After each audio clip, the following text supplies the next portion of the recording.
about yourself. Let's talk first of all about your hometown. Tell me about the town where you live. Well, it's a scenic and peaceful little town located in a mountainous area in southern China. And what do you like about your hometown? I love the vibe there. It's pretty chilled and laid back. Whenever I feel stressed out from school, I would just get into the woods and find my inner peace again. It's definitely my healing retreat. Okay, so now I'm going to go on and ask you some questions about sports, okay? Are you a fan of any sports teams? Yeah, I'm rooting for the Cantonese team in CBA. It has won the championship for like 11 times and it has cultivated many talents for the national team. They didn't win the cup this year though, because they didn't stay in the zone. But I guess they will make a comeback next year. What kind of sports do you like? Honestly, I'm not really the sporty type. But if someone invites me to play badminton, I just don't say no because I enjoy playing badminton. It requires a lot of back and forth and you need to be quick on your feet. That's why it's so entertaining. And how often do you play sports? I must confess, although I used to play badminton weekly, I just don't get round to it nowadays. After working all day on my thesis, I prefer to slump down in front of the telly and binge watch some TV series. I guess I've become sort of a couch potato. Do you watch sports matches on TV? Yes, I do. However, I prefer watching sports games live because, you know, the lively energy of the crowd is so infectious. I can cheer my favorite team on and I can interact with other fans. Okay, so now I'm going to move on to part 2. I'm going to give you a topic and I'd like you to talk about it for 1 to 2 minutes. I'd like you to describe a time when you forgot something important. So you have a minute to prepare. I wouldn't describe myself as a forgetful person, but last year I forgot my computer charger. Yeah, I know, in the grand scheme of things, it is a major thing like forgetting your ID card, but losing battery is a total nightmare for someone who needs to use a computer desperately. I was traveling back to my hometown and I had left my packing to the last minute because I was snowed under with work at the time.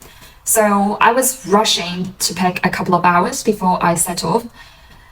My charger is always plugged in and I didn't think about it until several hours later when I arrived home and went to recharge my battery because it was on 1%. I went through all of my bags and then I realized how stupid I was. I forgot to bring it with me. None of the shops in town sold this kind of charger, so I couldn't get another one. I ordered it online, and it would take days to arrive, but I had promised my supervisor that I would send her an email about my paper, and I couldn't do it. I was panicking a lot and felt like having butterflies in my stomach during that time. Anyway, I've learned a big lesson since that day and I'm going to leave a spare charger in my suitcase forever.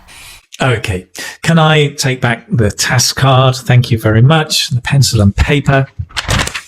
Before we move on to the next part, let me stray off the test and tell you that these highlighted phrases are actually some idiomatic chunks that can raise your score in terms of lexical resources.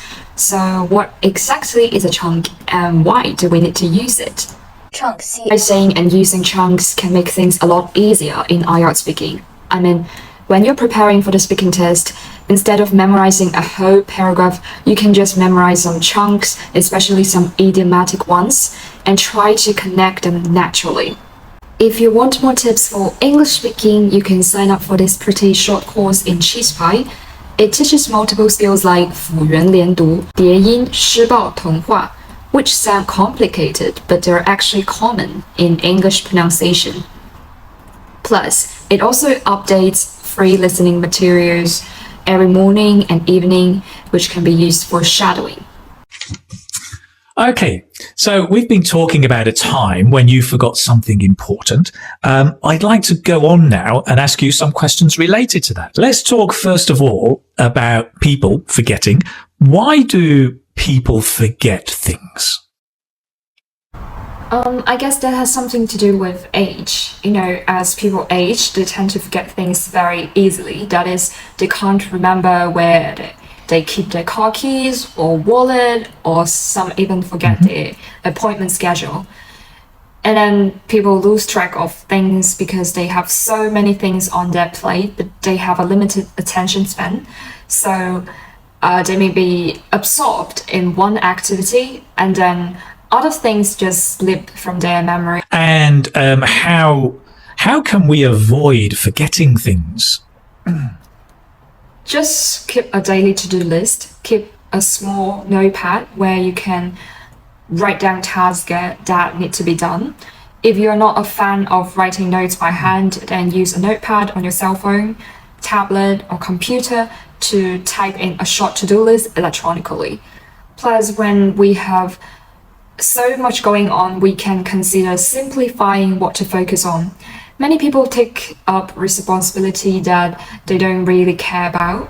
If you clear those things from your life, you will have more space in your mind, and you can remember things that you actually value. Let's talk a bit about technology now. Do you agree that technology actually helps us remember things better?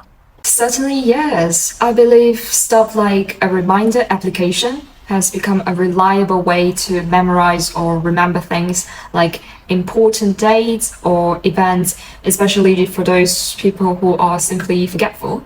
But that being said, I believe people these days have lost faith in themselves. I mean, they don't trust their memory to remember things. They allow themselves to be enslaved by these modern technologies, even in remembering simple things such as anniversaries or birthdays. Okay, that's great. That's the end of the speaking test. Thank you very much.